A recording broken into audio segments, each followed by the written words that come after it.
அது ரொம்ப ஹியூமரஸான ஒரு அலட்சியமான விட்டேத்தியான ஒரு கேரக்டர்.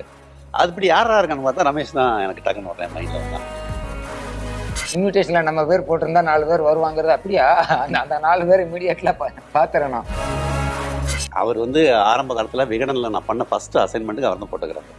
என்னுடைய கல்யாணத்துக்கும் அவர் தான் ஃபோட்டோ எடுத்தார். அதுக்கப்புறம் நான் வந்து ஷார்ட் ஃபில்ம் பண்ணேன், அதில் கேமரா பண்ணார். அப்புறம் அழகர் சாமியின் கூறி அவருடைய முதல் படம், அது என்னுடைய கதை வசனம். ஸோ எல்லாத்துலேயும் சேர்ந்தே ட்ராவல் பண்ணேன். அவங்க வடக்குக்கும் ஒரு எழுத்து தானங்க வித்தியாசம், இதுக்கு பெரிய வித்தியாசம் மாற்றுங்க அப்படின்னு. அப்புறம் இன்னும் சுவாரஸ்யமாக ஒன்று சொன்னேன், வந்தே பாரத் வடக்கன்கிற டைட்டில் பண்ண பையன் வந்து பர்வேஸ் மெஹ்ரோன்னு ஒரு பையன். அவனுக்கு பேர் வந்து ஷமீரான்னு ஒரு பொண்ணு. பர்வேஸ் மெஹ்ரோ வந்து ஆடிஷனில் இருப்பான். அவன் வந்து ரொம்ப அற்புதமாக தமிழில் பாட்டு தான். எது ஓன் இடம், எது ஏன் இடம், யாருக்கு எந்த பொண்ணு, எதுவோ இடம், எது ஏன் இடம், யாருக்கு இந்த பூமி சொந்தம், யார கேட்டுக்கிங்க வந்தோம், ஏன் இது ஓ இதுன்னு எத்தனைய சேர்த்து வச்சோம், போகையில என்ன கொண்டு போவோம், எங்க எதையாச்சும் கொண்டு பார்ப்போம், எதுவோ இடம். பிடி பிரைம் நேயர்களுக்கு வணக்கம்.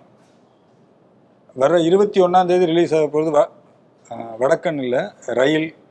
அந்த ரயில் படத்தோட மொத்த குழுவும் இங்கே இருக்காங்க. தயாரிப்பாளர் வேடியப்பன், அந்த படத்தில் முக்கிய கதாபாத்திரத்தில் நடிச்சிருக்கிற நடிகரும் அந்த படத்தோட அனைத்து பாடல்களையும் எழுதியிருக்கிற பாடலாசிரியமான ரமேஷ் வைத்யா, படத்தோட பிரெயின் இயக்குனர் கதாசிரியர் வசனகர்த்தா பாஸ்கர் சக்தி அண்ணா இருக்கார். அந்த படத்தோட இசையமைப்பாளர் ஜனனி நம்ம கூட இருக்காங்க. அனைவருக்கும் வணக்கம். வணக்கம். வணக்கம். மொதல் கேள்வி தயாரிப்பாளர்கிட்ட கேட்குறேன். நீங்கள் டிஸ்கவரி புக் பேலஸ்ன்னு சொல்லிட்டு பல வருஷமாக நீங்கள் கதைகள் கூடயே புழங்கிட்டு இருக்கிற ஒரு ஆள். இது வரைக்கும் உங்களுக்கு ஒரு படம் தயாரிக்கணுங்கிற ஆசை வந்தது காரணம் இந்த கதையா அல்லது அந்த நட்பா? நான் சொன்ன நட்பு தான் சொல்லணும். அவர் ஏற்கனவே எக்ஸ்ட்ரா பிளேசர் ரைட்டரு அண்டு நிறைய திரைக்கதைகள் எழுதியிருக்காரு. அவருடைய தேசிய விருது பெற்ற படங்கள் நம்ம அழகர் சாமியின் குதிரெலாம் இருக்குது. ஸோ அதனால் அவரோட தொடர்ந்து நம்ம பயணிச்சுட்டு இருக்கிறோம். அப்புறம் அவருடைய எழுத்தாளர், அவருடைய படைப்புகளையும் நம்ம வந்து பப்ளிஷ் பண்ணியிருக்கோம். ஸோ அந்த நட்பு தான். அப்போது அவருடைய ப்ரீவியஸ் படங்கள் நமக்கு நல்லா தெரியும், நல்ல ஹியூமராக இருக்கும், ஜாலியாக இருக்கும், ரொம்ப என்ஜாய்ஃபுல்லாக பார்த்து நிறைய படங்கள் பண்ணியிருக்கோம். ஸோ அவர் வந்து ஒரு கதையோடு வரும்போது அந்த கதையை பற்றின எந்த விதமான டிஸ்கஷனும் கிடையாது. அவருக்கு கதை அப்படிங்கிறது அவருக்கு தெரியும். அதனால் நமக்கு அதுக்கான வாய்ப்பு நம்ம வந்து இந்த சந்தர்ப்பத்தை வந்து சரியாக பயன்படுத்தும். நம்ம எல்லாருமே சேர்ந்து இந்த படத்தை தயாரிக்கலாம் அப்படின்ற ஒரு முடிவோடு தான் ஃபஸ்ட்டு இறங்கணும். 2022 நான் பாஸ்கர் சக்தி உங்களை நான் எழுத்தாளராக நம்ம பிடி லிட்ரேச்சருக்கு ஒரு பேட்டி கேட்டேன் டிசம்பரில். அப்போ உங்கள்கிட்ட ஒரு கேள்வி கேட்டேன் நான். ஏன்னா நீங்கள் மெட்டியொலி வசனகர்த்தா, அப்போ தான் அவதார் 2 ரிலீஸ் ஆயிருந்தது. அதை வசனத்தை நீங்கள் தமிழில் மொழிபெயர்த்திருந்தீங்க. எம்டன் மகன் உங்களோட தான், வெண்ணிலா கபடி குழு இது நீங்கள் தான், நான் மகானால், இவ்வளோ பெரிய ஒரு இவ்வளோ படங்களில் இவ்வளோ ஃபேமஸான டைலாக்ஸ் எழுதின உங்களுக்கு ஏன் இன்னும் இயக்குற ஆசை வரலான்னு கேட்கும்போது ஒரு பேச்சுவார்த்தை போயிட்டுருக்குன்னு சொன்னீங்க. அது இதுதானா? இதுதான் ஒரு பெரிய முயற்சியில் ஈடுபட்டிருக்கேன். அநேகமாக அது நல்லபடியாக நடந்துரும்னு நினைக்கிறேன் அப்படின்னு சொன்னேன் உங்ககிட்ட. ஆமாம். அப்போ இதுதான், அப்போ தான் வந்து அதுக்கான எல்லா ப்ரிப்பரேஷன் நடந்துட்டு இருந்துச்சு. இந்த கதை உங்கள் மைண்டில் வந்தது இப்போ? இது 2022 தான். 2022 ஒரு மே மாதம் அப்படிங்கும்போது திடீர்னு அகிலா ஸ்ரீதர் நானும் பேசிட்டு போது நாங்கள் வேற ஒரு வெப்சீரிஸ் ஒன்று எழுதிட்டு இருந்தோம். அந்த ஒர்க்கு பேசிட்டு நடுவில் ஒரு பட ஸ்கிரிப்ட் ஒன்று பண்ணலாம் அப்படின்னு ஒரு பேச்சுவார்த்தை வந்துச்சு. அப்போ எனக்கு டக்குன்னு எதை பண்ணலாம் அப்படிங்கும்போது எனக்கு இந்த விஷயத்தை தொடரணும்னு தோணுச்சு. இந்த விஷயத்தை தொடரும்போது இதில் ரிலேட்டடாக யோசிக்க ஆரம்பித்தேன். அப்புறம் அந்த கதை உருவாச்சு. கரெக்டு. நீங்கள் நிறைய கதை நாவல்கள் எழுதின ஒரு எழுத்தாளர் தான். ஒரு கதை எழுதும்போது அந்த கதையை பதிப்பிக்கணும்னு தோணும். ஒரு கதாசிரியராக இன்னொரு டைரக்டர் மனசில் வச்சு தான் அந்த கதை தோணிச்சா, இல்லை உங்களை டைரக்டராக நினச்சிட்டே இந்த கதை உங்களுக்கு தோணுச்சு? இல்லை, இது நான் இயக்கணும்னு தான் யோசித்தேன். என்ன காரணம்னா, நம்ம ரொம்ப நாளாக படம் பண்ணணும்னு ஒரு ஆசை மைண்டுக்குள்ளே இருந்துகிட்ருக்கு. இந்த கதையை யோசிச்சோடனே நம்ம இதை டைரக்ட் பண்ணால் நல்லா இருக்குமே அப்படின்னு தான் தோணுச்சு. அதுக்காக தான் யோசித்தேன் கதையை. இந்த கதை எழுதி நீங்கள் நார்மலாக சிறுகதைகளே உங்கள் நண்பர் ரமேஷ் வைத்தியா ஒரு கதாபாத்திரமாக கொண்டு வர ஒருத்தர் தான். இந்த கதை எழுதும்போதே அந்த கதாபாத்திரத்துக்கு ரமேஷ் வைத்தியா தான் முடிவு பண்ணி தான் எழுதுனீங்களா? இல்லை, எழுதி முடிச்சுட்டு தான் முடிவு பண்ணேன். நீங்கள் கரெக்டாக ஞாபகம் வச்சுருக்கீங்க. கண்ணாடி கண்டடை இதெல்லாம் ஒரு கதைக்கு கதாநாயகன் வந்து அவன் தான். அவர் தான் ரஷ்யாலெல்லாம் போர் வரும் அவர்னால. ஆமாம், ரஷ்யாவே உடச்சதே அவன் தான் அந்த கதையில். இந்த கதை எழுதி முடித்த பிறகு அதில் ரொம்ப முக்கியமான கதையை வந்து கொண்டுட்டு போகிற ஒரு நகர்த்திட்டு போகிற கதாபாத்திரம் ஒன்று இருக்குது. அது ரொம்ப ஹியூமரஸான ஒரு அலட்சியமான விட்டேத்தியான ஒரு கேரக்டரு. அதுபடி யாரா இருக்கான்னு பார்த்தா ரமேஷ் தான் எனக்கு டக்குன்னு உடனே மைண்டில் வந்தான். உடனே பேசுகிறேன். என்ன ரமேஷ்ண்ணா, நீங்கள் எங்கிட்ட வந்து இந்த எனக்கும் நீங்கள் பிடி லிட்ரேச்சரில் பேட்டி கொடுக்கும்போது வடக்கனில் 3 பாட்டு ரொம்ப நல்லா வந்திருக்குன்னு சொன்னீங்க. அந்த 3 பாட்டு 5 பாட்டு ஆனது எப்போ? அதாவது பிளான் பண்ணுறது இது வந்து ஒவ்வொரு கட்டத்துலையும் வளரக்கூடிய ஒரு விஷயம் தானே ஒரு படங்கிறது. அப்போ 3 பாட்டு பண்ணி கொடுத்தாச்சு. ரொம்ப ரொம்ப நல்லா இருக்கு. ஜனனிக்கு முக்கியமான தேங்க்ஸ் சொல்லி ரொம்ப கேட்குறதுக்கு ரொம்ப ப்ளீஸிங்கான நல்ல சாங்ஸ் வந்துருச்சு. அதுக்கப்புறமா திடீர்னு அவங்க மியூசிக் டைரக்டர் என்னை ஃபோன் பண்ணி கூப்பிட்டாங்க. இந்த இடத்துல ரீ ரெக்கார்டிங் பண்ணிகிட்டே இருக்கும்போது இங்கே வேர்ட்ஸ் வச்சா நல்லாயிருக்கும் அப்படின்னு ஃபீல் பண்ணியிருந்தாங்க. பண்ண உடனே நம்ம கலந்து ஆலோசித்து பண்ணி பண்ணி பார்க்கலாம் அப்படின்னு சொல்லி எழுதி கொடுத்தது தான் அந்த ஒரு 2 சாங்கும். அந்த சுச்சுவேஷனுக்கு அங்கே ஒரு ஹியூமன் வாய்ஸில் 2-3 வார்த்தைகளும் இருந்தால் நல்லாயிருக்கும். ஏன்னா ரொம்ப நேரமாக போகக்கூடிய நல்ல சீன் அது. ஒரு ஒரு அந்த அந்த ஒரு இடத்துலேருந்து இன்னொரு இடத்துக்கு மாறக்கூடியது மாதிரியான ஒரு சீன். ஒரு மூட்லேருந்து இன்னொரு மூடுக்கு மாறக்கூடிய சீன். அதுக்கு அப்படியே வேணும்னு கேட்டு டைரக்டர் உடனே அதை அப்ரூவ் பண்ணி அது அப்படி ஒரு 2 பாட்டு சேர்ந்தது. அது ஆக்சுவலாக உங்களை அதிகாலை சேவலை எழுப்பியாக இருக்கட்டும், செல்லம்மாவாகட்டும், ஒரு கவிஞராக உங்களை எல்லாருக்குமே தெரியும். அதே மாதிரி மேடையில் பத்திரிகை அழைப்பில் உங்கள் பேர் இருந்தாலே ஒரு தனி கூட்டம் வரும். ரமேஷ் வைத்தியா பேசுகிறாரு அப்படிங்கிறதுக்காகவே ஒரு தனி கூட்டம் வரும். அதுவும் நாங்கள் பார்த்துருக்கோம். உங்களோட பாடி லாங்குவேஜாக இருக்கட்டும், அல்லது நீங்கள் ஜோக் சொல்லி முடிச்சு நீங்கள் 5வது ஜோக் சொல்லும்போது முதல் ஜோக் சிரிச்சிட்டு இருப்போம். இந்த படத்தில் நீங்கள் நண்பர்கள் மத்தியில் பேசுகிற மாதிரி தான் இருக்கும் அது எல்லாமே. ஆனால் இது ஒரு படம், பெரிய திரையில் ஒரு வரப்போறீங்க அப்படிங்கிற ஒரு அழைப்பை உங்கள் நண்பரும் இயக்குனருமான பாஸ்கர் சக்தி சொல்லும்போது உங்களுக்கு எப்படி இருந்தது? 1000 பாட்டுக்கு அடி தெரியும், 100 பாட்டுக்கு நுனி தெரியும்னு ஒரு கேரக்டர் பல கேரக்டர்கள் சுற்றிக்கிட்டு இருக்கோம். அதாவது இங்கிலீஷில் கூட அதுக்கான ஒரு பேரலல் பழமொழி ஒன்று இருக்குது.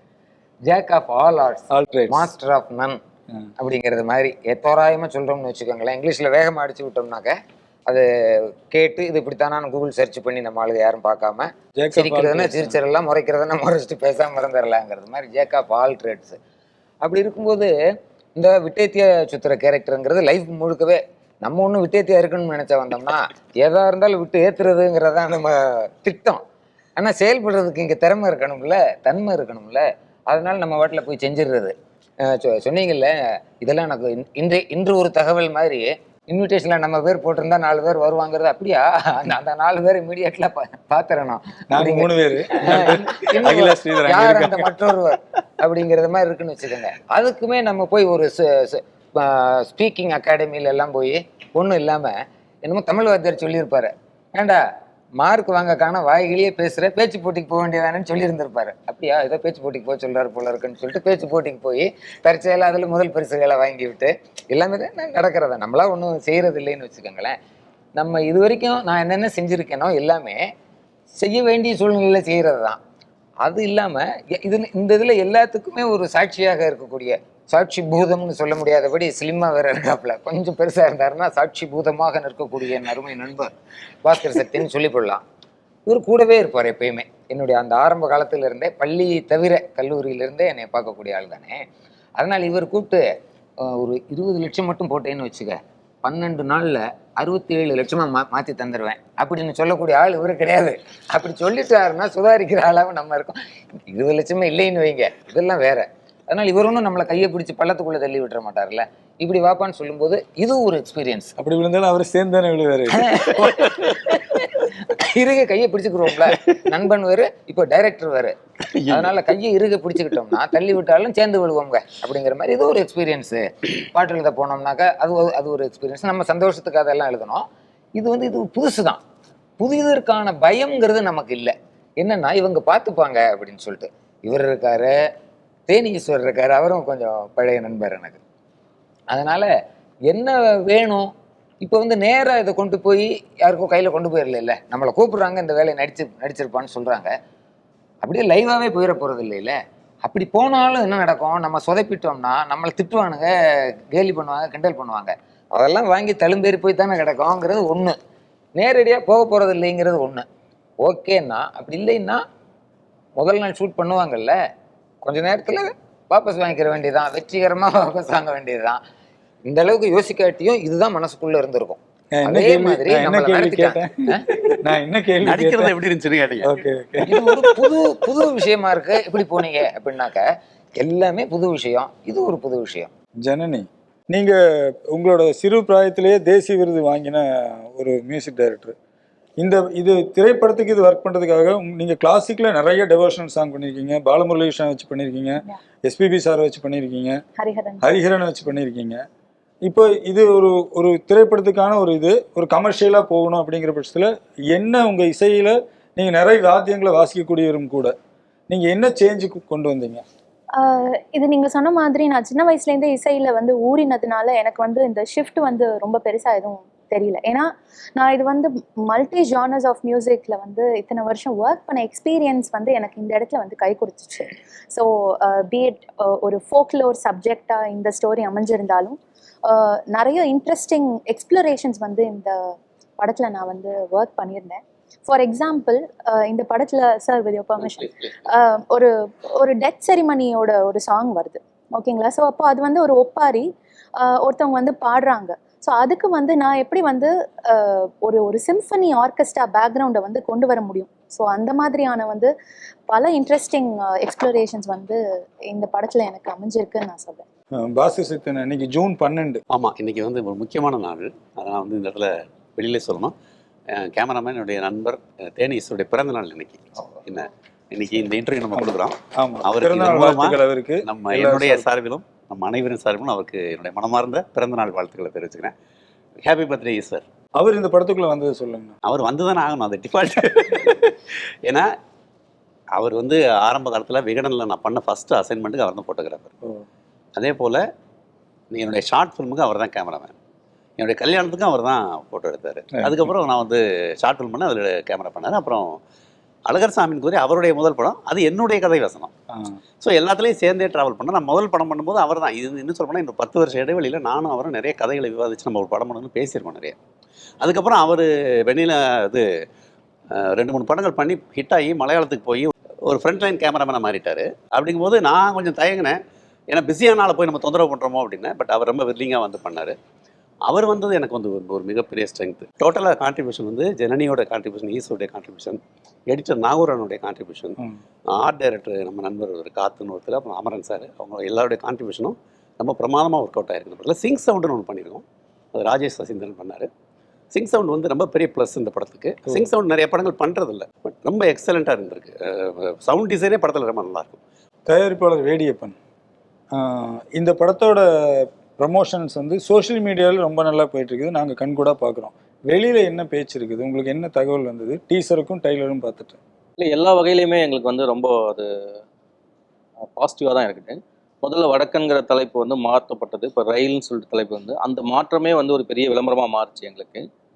அப்புறம் இப்போ ரயில் வந்து ரொம்ப எல்லாருக்கும் பிடிச்ச ஒரு தலைப்பாக மாறுச்சு. வேகமாக போகுது. ஆமாம், வேகமாக போகுது, எல்லாருக்கும் பிடிச்ச ஒரு தலைப்பாக இருக்குது. ஸோ இந்த மாதிரி அப்புறம் எனக்கும் சரி, அவருக்கு நம்ம பாஸ்கர் சக்திக்கும் சரி, எல்லாருக்குமே வந்து ஒரு மீடியா சார்ந்த ஒரு நல்ல நண்பர்கள் இருக்கிறாங்க. நிறைய நம்ம மீடியாவோடு சேர்ந்து ஒர்க் பண்ணிட்டு இருக்கிறோம். ஸோ அதனாலையும் இங்கே வந்து கூடுதலாக கொஞ்சம் எங்களால் உரிமையோட சில இடங்களில் வந்து கேட்கவும் அல்லது எங்களை ஃபோக்கஸ் பண்ணுறதுக்கு அவங்களுக்கும் ஒரு அன்பு சார்ந்த விஷயங்கள் தான் நடந்துருக்குது. அப்புறம் எல்லாமே வந்து ஒரு இலக்கிய சார்ந்த ஒரு படைப்புகள் இருந்து வெளியில் வர ஒரு சிறிய திரைப்படமாகவும் பார்க்குறாங்க நண்பர்களாகட்டும், இல்லை வந்து வேற யாராக இருந்தாலும். அவர் எழுத்தாளர்லேருந்து ஒரு இயக்குனராகிறாரு, நான் வந்து ஒரு பதிப்பாளர் இயக்குனராக இது தயாரிப்பாளராக மாறுறேன். ஸோ அந்த மாதிரியான ஒரு அந்த மாற்றத்தை வந்து அவங்க வந்து ரொம்ப ஒரு வரவேற்கிறாங்க. ஸோ அந்த வகையிலையும் இதுக்கு வந்து ஒரு நல்ல வரவேற்பு கிடைச்சிருக்குது. அது எல்லாம் கடந்து வந்து பொதுவாகவே வந்து ஒரு நல்ல திரைப்படங்கள் இல்லை அப்படிங்கிற ஒரு ஏக்கம் அப்பப்போது இருக்குது. மலையாள படங்கள் வந்து இங்கே ஓடுது, நம்ம படங்கள் ஓடலையே அப்படிங்கிற ஒரு குழப்பம் இருக்குது. அந்த மாதிரி சூழலில் வந்து ரயில் வந்து ஒரு நல்ல திரைப்படமாக இருக்குங்கிற மாதிரியான அந்த தகவல்கள் போய் சேர்ந்த உடனே மக்கள் வரவேற்க காத்திருக்காங்கன்னு நான் நினைக்கிறேன். அது எங்களுக்கு நிறைய இடங்களில் தெரியுது நல்லாவே. பாஸ்கர், நான் ஒரு வடக்கன் ரயில் மாறினதை பற்றி சொன்னார். வடக்கன் வேண்டாம் அப்படின்னு சென்சாரில் சொல்லும்போது உங்கள் மனநிலை எப்படி இருந்தது? அதுக்கப்புறம் என்னென்ன தலைப்புகள் அலசப்பட்டது? ஐயா, ரொம்ப டிசப்பாயிண்டிங்காக இருந்துச்சு. ஏன்னா வடக்கனை வந்து நாங்கள் டைட்டில் வந்து ஷூட்டிங் ஆரம்பிக்கு முன்னாடியே பேசி இந்த டைட்டில் ரொம்ப நல்லா இருக்குன்னு சொல்லி எல்லாரும் அப்ரிஷியேட் பண்ணி ரொம்ப எதிர்பார்ப்போட ஆரம்பிச்சு 1 வருஷம் கழிச்சு படம் பண்ண பிறகு எங்களுக்கு என்ன ஆகுதுன்னா, நாங்கள் இதை யோசிக்கவே இல்லை. இந்த டைட்டிலுக்கு இப்படி ஒரு சிக்கல் வரும்னு நாங்கள் நினைக்கவே இல்லை. படம் பார்த்துட்டு சென்சார் நம்மளை கை கொடுத்து ரொம்ப நல்ல படம் பண்ணியிருக்கேன்னு சொல்லி வெளியே அனுப்புவாங்க அப்படின்னு நினச்சி தான் போனோம். அவங்க கூப்பிட்டு ஒரு பெரிய கூட்டத்துக்கு போட்டாங்க. டைட்டில் பார்த்துங்க, படம் நல்லா இருக்குனாங்க. அவங்க ரொம்ப பாசிட்டிவாக சொன்னாங்க படத்தை பற்றி. பட் டைட்டில் அவங்க வந்து சில காரணங்கள் சொன்னாங்க. அந்த காரணங்கள் வந்து ஒரு கிரியேட்டராக என்னால் ஏற்றுக்க முடியல. பட் அந்த சுச்சுவேஷனில் அந்த சேரில் இருந்து அவங்க சொல்லும்போது நம்மளால் மறுக்கவும் முடியல. அவங்க என்ன சொன்னாங்கன்னா, ஒரு குறிப்பிட்ட சாராரை நீங்கள் வந்து விலக்கி ஒதுக்குற மாதிரியான டைட்டில். அப்புறம் அதை யூஸ் பண்ணக்கூடிய வெகு மக்கள் வந்து அதை வந்து ஒரு விழிச்சொல்லாம் தான் சார் சொல்கிறாங்க. இப்போ எங்கள் ஊர்க்காரங்களை சொல்லுவாங்களே, மீனாட்சிபுரம்னு ஒரு ஊர் இருந்தால் மீனாட்சிபுரம் தான் அப்படின்னு சொல்லுவாங்க. அந்த மாதிரி சொல்கிறாங்க.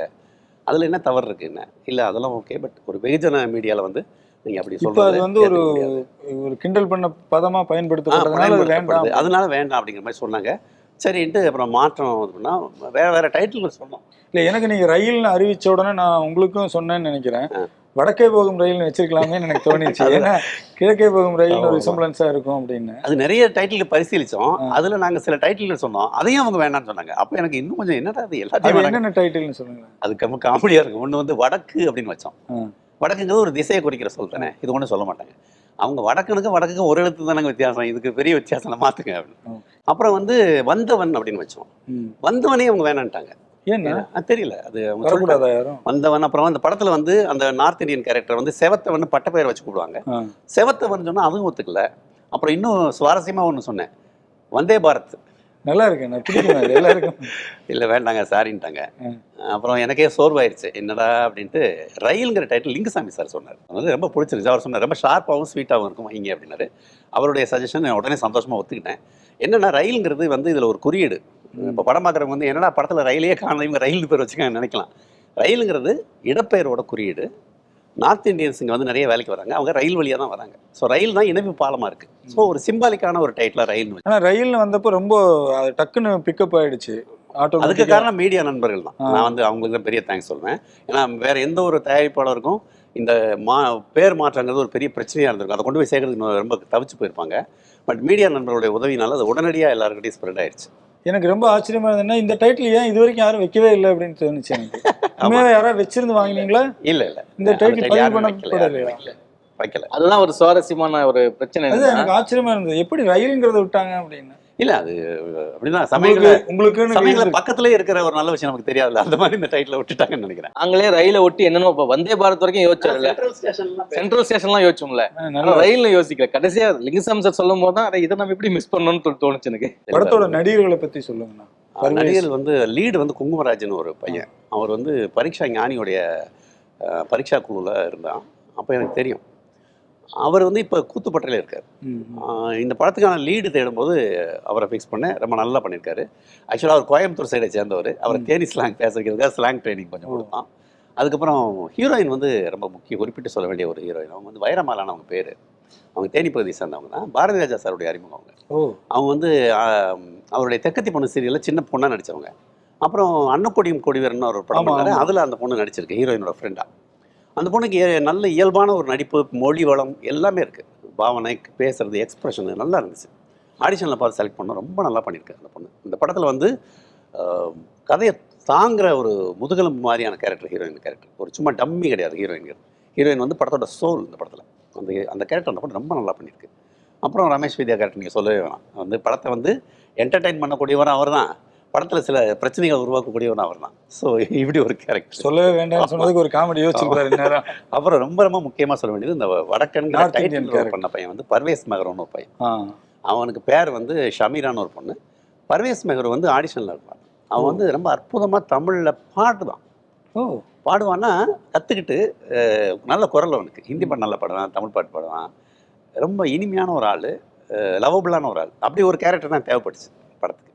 ஸோ அவனை ஃபிக்ஸ் பண்ணால் ரொம்ப நல்லா பண்ணியிருக்கேன். உயிரை கொடுத்து நினச்சிருக்கேன் அந்த படத்தில். ஜனனி, நீங்கள் இந்த படம் ஃபர்ஸ்ட் உங்களுக்கு ரஃப்பாக வரும்போது எந்த இசையும் இல்லாமல் அந்த படத்தை பார்க்கும்போது என்ன ஃபீல் இருந்தது? எனக்கு மைண்டில் சில ஐடியாஸ் வந்தது.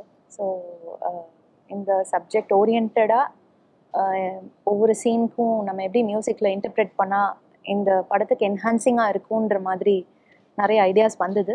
நான் ஜனனிட்ட பேசும்போது ஃபஸ்ட்டு எனக்கு என்ன சொன்னேன்னா, கடைசி 10 நிமிஷம் படத்தில் கிளைமேக்ஸ், அந்த 10 நிமிஷம் பெரிய டைலாக்ஸ் எல்லாம் இருக்காது. வளவளன்னு பேசி ஒரு படத்தை முடிக்கிறது இல்லை எனக்கு இஷ்டம் இல்லை. அது உணர்வுகளை கடத்துறதா இருக்கணும். அதுக்கு வந்து உங்களுடைய சப்போர்ட் எனக்கு ரொம்ப தேவை. அப்போ தான் கிளைமேக்ஸ் நிற்கும் அப்படின்னு சொல்லி முதலே சொல்லிட்டேன் அவங்ககிட்ட. அவங்க அந்த கடைசி 10-15 நிமிஷம் வந்து அவங்க எக்ஸ்ட்ரானரியாக பண்ணியிருக்காங்க. அதை அப்படியே ஹோல்ட் பண்ணியிருக்காங்க படத்தை. ரொம்ப அந்த கிளைமாக்ஸ் அவ்வளவு பிரமாதமாக மியூசிக். ஸோ அந்த மாதிரி மியூசிக் பண்ணுறதுக்கு அந்த எஸ்பெஷலி லாஸ்ட் ரீல் வந்து ரொம்பவே ஒரு ஸ்கோப்ஃபுல்லாக இருந்ததுன்னு நான் சொல்லுவேன். ஸ்கிரீனும் உங்களுக்கு அந்த ஏன்னா அந்த எல்லா எமோஷன்ஸுமே அந்த சீனில் தான் வரும். ஸோ அதுக்கு மியூசிக் எப்படி அப்லிஃப்டிங்காக இருக்கணுங்கிறது கான்செப்ட் பண்ணி அப்போது அந்த சுச்சுவேஷன் அப்போ தான் வந்து ரமேஷ் வைத்யா சார் சொல்லியிருந்தாங்க இல்லையா, ஒரு ஒரு சீன் தான், பட் அதுக்கு லிரிக்ஸ் தேவைப்பட்டா இன்னும் நல்லா இருந்திருக்கும் அப்படின்ற ஒரு தாட்டில் வந்த சாங் தான் வந்து தேவா சார் பாடியிருக்காங்க. தேனிசை தென்றல் தேவா சார் பாடியிருக்காங்க அந்த சுச்சுவேஷனுக்கு. சின்னதாக ஒரு 4 லைன் தான். அது வந்து தத்துவ பேத்தா அப்படின்னு சொல்லலாம். ஸோ அந்த சாங் ரொம்ப பியூட்டிஃபுல்லாக பாடியிருக்காங்க. அண்ட் ஆண்டனி தாசன் சார் வந்து ஒரு பக்கா ஃபோக் சாங் சாங், அது வந்து மெசேஜ் கன்வேயிங் சாங் பாடியிருக்காங்க. அந்த ஆல்பத்தை நாங்களும் எதிர்பார்த்துட்டு இருக்கோம். டெஃபினட்டா. இப்போ 5ஆவதா ஒருத்தர் நம்ம கூட இணைய போறாரு. படத்தோட கவிஞர் ரமேஷ் வைத்யா, நடிகர் ரமேஷ் வைத்யா முடிஞ்சது. எந்திரிச்சு மாறிக்கிற உட்காந்து அங்கேயே உட்காந்துக்கோங்க. நான் பண்ணதே ஒரு கிரிஞ்சு காமெடி, பண்ணிடுவோம். அதை விட ஒரு காமெடி நீங்க பண்ணிட்டீங்க, அதனால கோப்பம் உங்களுக்கு தான். இவங்களுக்கு நீங்க எழுதி கொடுக்கும்போது வரிகளை மாத்தி சொல்லி நீங்க மாத்தி கொடுத்துட்டீங்களா, அல்லது நீங்க எழுதும் போதே இதுதான் இதோட பெஸ்ட் இல்லை அப்படிங்கிற மாதிரி எழுதுனீங்களா? இந்த கதையை காமிச்சிட்டாரு, அது எனக்கு ரொம்ப பிடிச்சி போய் அதுக்குள்ளே வாழ ஆரம்பிச்சிட்டேன் ஃபார் தி ஃபர்ஸ்ட் டைம். எப்பயுமே நம்ம விட்டே இருக்கிற ஆள் இதில் வந்து ரொம்ப அப்படியே அதுக்குள்ளே உட்காந்தாச்சு. பெரும்பாலும் டியூன் கொடுத்து அதில் நம்ம எழுதுறதா இருக்கும். இந்த சாங்ஸ் எல்லாமே ஃபஸ்ட்டு சாங்ஸ் எல்லாம் நம்ம எழுதி கொடுத்துருவோம்.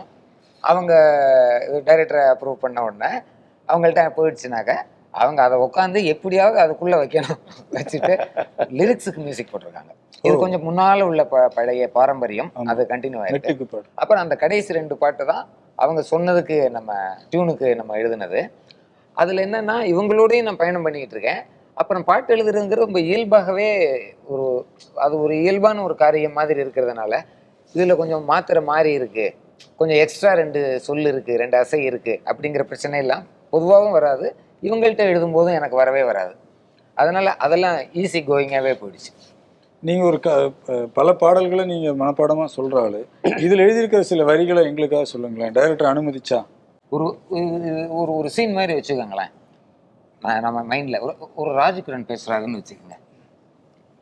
எது ஓன் இடம், எது ஏன் இடம், யாருக்கு இந்த பூமி சொந்தம், யாரை கேட்டுக்கு இங்கே வந்தோம், ஏன் இது ஓன் இதுன்னு எத்தனையை சேர்த்து வச்சோம், போகையில் என்ன கொண்டு போகிறோம், எங்கே எதையாச்சும் கொண்டு போக பார்ப்போம். இது பாட்டா சேருமா? இதுதான் இந்த படத்துல ஹை பீட் உள்ள பாட்டு. பாடிடுறியா? பாடி ஞாபகம் இருந்தா. எதுவோ இடம், எது ஏன் இடம், யாருக்கு இந்த பூமி சொந்தம், யார கேட்டுக்கு இங்க வந்தோம், ஏன் இது ஓ இதுன்னு எத்தனைய சேர்த்து வச்சோம், போகையில என்ன கொண்டு போவோம், எங்க எதையாச்சும் கொண்டு பார்ப்போம். எதுவோ இடம், எது ஏன் இடம், யாருக்கு இந்த பூமி சொந்தம், யார கேட்டுக்கு இங்க வந்தோம். அவர் சொன்னதுக்கும் இதுக்கு சம்பந்தமே இல்லையா? அதே அதெல்லாம் சம்பந்தம் இருக்கு. ஒரு மியூசிக் டைரக்டர் ஒரு பாட்டை எப்படி இது பண்றாரு அப்படின்னு இன்னொரு பாட்டு கூட அவர் சொல்லுவாங்க. நீங்க இருந்த உற்சாகத்தின் காரணமாக அடுத்து ஒரு சரணத்தை சொல்லி விட்டுருவோமா? எம்டி மேடம், இவங்களை எம்டின்னு கூப்பிடுவேன். மியூசிக் டைரக்டராகவும் இருக்கட்டும், மேனேஜிங் டைரக்டராகவும். மியூசிக் டைரக்டருக்கும் எம்டி தானே வருது. அதான் அவர் சொன்னாரு. என்னுடைய எம்டியே இவங்க தான். அந்த பூ பூக்குதுன்னு ஒரு சாங் இருக்கு. அதில் கொஞ்சம் நம்மளும் ட்ரை பண்ணணும்ல சான்ஸ் கிடைக்கும்போது அப்படின்னு சொல்லிட்டு முதல் வரி வந்து ஒரு சிலபிள், ஓர் அசை, அப்புறம் 2 அசை, அடுத்த வரி 4 அசை, இந்த மாதிரி இருக்கும். பூ பூக்குது புத்திக்குள்ள, அது வாசம் தருது, நேசம் வருது நெஞ்சுக்குள்ள, தேனி மொக்கிற பூவில் நிற்கிற தேனில் இனிப்பு இருக்கும் இல்லை, தேனி மொக்கிற பூவில் நிற்கிற தேனில் இனிப்பு இருக்கும் இல்லை, அதை மொத்தமும் வாங்கிக்கிற தித்திப்பை தாங்கிக்கிற புத்திக்கு சத்தம் இல்லை, இப்படி ஒன்று இருக்கும். அது சென்ட்ரல் எலிமெண்ட்டில் போட்டால் அப்படியே அப்படி ஒரு விளக்கு மாதிரியும் ஒரு மேப் மாதிரியும் இருக்கும். அதெல்லாம் அனுப்பிச்சி விட்டோம்னாலும் அதுக்கும் டியூன் போட்டாங்க. அந்த டியூன் ஞாபகம் இருக்கா?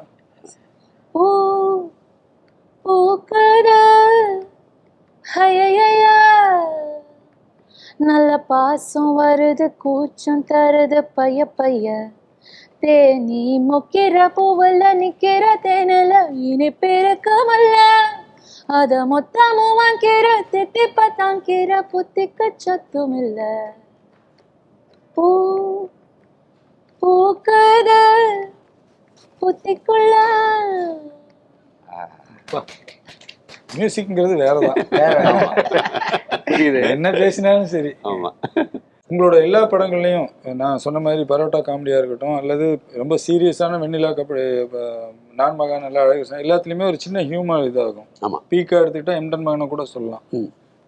இந்த படத்தில் ஹியூமர் எதிர்பார்க்கலாமா நாங்கள்? கண்டிப்பாக படத்தில் ஹியூமர் இருக்குது. ஹியூமர் எழுவோடிக்கிட்டே இருக்கும். ஒரு துவக்க காட்சியிலேருந்து ஒரு சட்டிலான ஹியூமர் இருந்துகிட்டே இருக்கும். சில இடங்கள் ரொம்ப எலிவேட் ஆகி பெருசாகவும் சிரிப்பீங்க, மனசுக்குள்ளே புண்ணாகிப்பீங்க. அந்த மாதிரி 2-3 நிறைய தருணங்கள் இருக்குது படத்தில். பூமிக்கெல்லாம் பிழைக்க வந்தவங்க தான் சொல்லி தான் உங்களோட ட்ரெயிலர் அது ரொம்ப பரவலாக பேசப்பட்டுச்சு. ஒரு டைரக்டர், நான் தயாரிப்பாளர்கிட்ட அந்த கேள்வி கேட்டேன், ஒரு டைரக்டராக டீசருக்கு வந்த எதிர்வினைகள், ட்ரெய்லருக்கு வந்த எதிர்வினைகளை சொல்லுங்களேன்.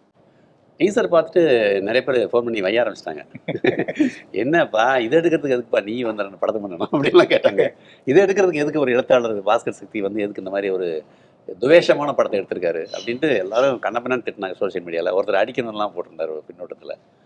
அதனோட பேர் அது தானே, டீசர் தானே. டீசர் தான். அதனால ஆடியன்ஸை டீஸ் பண்றதுக்கு தான் அதை வெளிவிடுறோம். பட் அதை ரொம்ப சீரியஸா எடுத்துக்கிட்டு இதெல்லாம் ரொம்ப படம் டீஸ் ஆயிட்டாங்க. நிறைய பேர் படத்தை தடை பண்ணணும்னு சொல்லிட்டாங்க. ஆமா, அது நிறைய சொன்னாங்க. டீசர் வந்து ப்ரோவோக் பண்ணிருச்சு எல்லாரையும். டீஸ் பண்றதுக்கு பதில் ஒரு மாதிரி டெம்ப்ட் பண்ணி விட்டுருச்சு. அது மாதிரி ஆச்சு. நிறைய நெகட்டிவான எதிர்வினைகள் வந்துச்சு. கோவப்பட்டு இது பண்ணாங்க. பட் சில பேர் வந்து இல்ல இவர் இந்த மாதிரி எடுத்துக்க மாட்டாரு, இவர் வந்து கதைகள் இப்படி எழுதியிருக்காரு, ஸோ இவர் இப்படி எடுக்க மாட்டாருன்னு நம்ம மேலே ஏதோ இவர் ரொம்ப நல்லவன்டாங்க மாதிரி ஒரு இதெல்லாம் வந்துச்சு. ட்ரெய்லருக்கு வந்து ரொம்ப பாசிட்டிவான இது. கடைசி வசனத்தை வந்து எல்லாரும் ரொம்ப அப்ரிஷியேட் பண்ணுறாங்க. கடைசியாக 4 பேருக்கும் ஒரே கேள்வி. முதல்ல உங்களுக்கு, உங்களோட நண்பர்கள், உங்கள் புத்தகத்தை வாசிக்கிறவங்க, உங்களை தெரிஞ்சவங்க எல்லாத்தையும் மறந்துடுங்க. இது இல்லாத எனக்கு வேடியப்பன் யாருன்னே தெரியாது, பாஸ்கத்தி யாருன்னே தெரியாது, ஓகேவா? அவங்களுக்கு நீங்கள் சொல்ல விரும்புறது என்ன இந்த படத்தை பார்க்கறதுக்காக? ஒரு நல்ல படத்தை மிஸ் பண்ணாதீங்க, பாருங்க. ரமேஷ்ண்ணா, உங்ககிட்டையும் அதே கேள்வி தான். எதிர்பாராததை எதிர்பாருங்கள்ங்கிறது தான். இந்த படத்தை நீங்கள் ஏன் பார்க்கணும் அப்படின்னா, இது வரைக்கும் உள்ளதை வச்சு எதிர்பார்த்துருப்பீங்க, அது இல்லாமல் ஒன்றை எதிர்பாருங்க, அந்த எதிர்பார்ப்பு நிறைவேறும். ஓகே, உங்கள்கிட்ட அந்த கேள்விக்கு நீங்கள் பதில் சொல்லிடுங்க. ஆனால் அதை தாண்டி இன்னொரு கேள்வி இருக்குது. நீங்கள் பல படங்களில் ஒர்க் பண்ணி அந்த படத்தோட ரிலீஸ் டேட்டுக்கு வெயிட் பண்ண அனுபவமும் இந்த படத்துக்கு ரிலீஸ் டேட்டுக்கு வெயிட் பண்ணுற அனுபவம் எப்படின்னு சொல்லுங்களேன். முதல்ல அந்த கேள்விக்கு பதில் சொல்லிடுறேன். பொதுவாக தமிழ் சூழலில், தமிழ் சினிமா சூழலில் என்ன ஒரு கருத்து இருக்குன்னா, பெரிய படங்கள் வருது, பெரிய படங்கள் நம்ம தனியாக வச்சுருவோம், அதுக்கு இதுக்குள்ளே கொண்டு வரணும். இப்போல்லாம் நல்ல படமே வரதில்லைங்க. தியேட்டரில் குடும்பத்தோடு போய் படமே பார்க்க முடியலைங்க, நல்லாவே இல்லைங்க அப்படின்றத பெரும்பாலான ஆட்கள் அழுத்துக்கிறத நான் கேட்டிருக்கேன் நேரடியாகவே. நான் சினிமாவில் இருக்குன்னு சொன்னோடனே அடுத்த டைலாக் தான் வரும் புது இடங்களில் புது ஆட்கள்கிட்ட பேசும்போது. அவங்களுக்கு எல்லாம் அவங்கள தான் நீங்கள் கேட்குறீங்க, அவங்ககிட்ட தான் பேசுறீங்க. அவங்ககிட்ட நான் சொல்ல விரும்புறது என்னன்னா, நீங்கள் ரொம்ப அழுத்துக்கிட்டீங்களா, நல்ல படமே வரதில்லைங்க, நல்ல படம் வருதுங்க, குடும்பத்தோடு பார்க்குற மாதிரி படம் வருதுங்க. உங்களை ஒரு நிமிஷம் கூட சலிப்படைய வைக்காமல் என்டர்டெய்னிங்காக கடைசியில் ஒரு நல்ல செய்தியை சொல்லக்கூடிய ஒரு படம் பண்ணியிருக்கோம். தயவுசெய்து தியேட்டரில் வந்து பார்த்துட்டு அதுக்கப்புறம் சொல்லுங்கள், பார்க்காமே இப்படி கருத்து சொல்லிட்டு இருக்காதீங்க, அவ்வளோதான். ரெண்டாவது இது வந்து என்னென்னா, முதல் படத்தில் வந்து எனக்கு இந்த டைரக்ஷன் ப்ரெஷர் கிடையாது, ரிலீஸ் ப்ரெஷர் கிடையாது, அது சம்மந்தமானது இல்லை. அப்போ வந்து நண்பராக கூட போய் நின்றுட்டு இருப்பேன் எல்லாத்துலேயும். என்ன அப்போ வந்து ஒரு ஜாலியாக தான் இருக்கும்.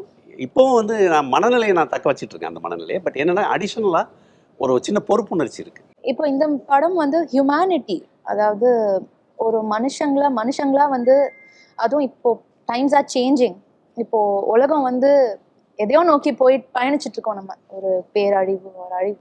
ஸோ அப்படி இருக்கும்போது நமக்கு நாமளே வந்து நமக்குள்ள சண்டை போட்டுட்டு ஒரு வெறியோட பீட் மதம் or zone or region wise அந்த மாதிரி சண்டை இல்லாமல் ஸ்ப்ரெட் பீஸ், ஹியூமனிட்டியை வந்து போற்றக்கூடிய, மதிக்கக்கூடிய ஒரு படமாக அமையும் கண்டிப்பாக.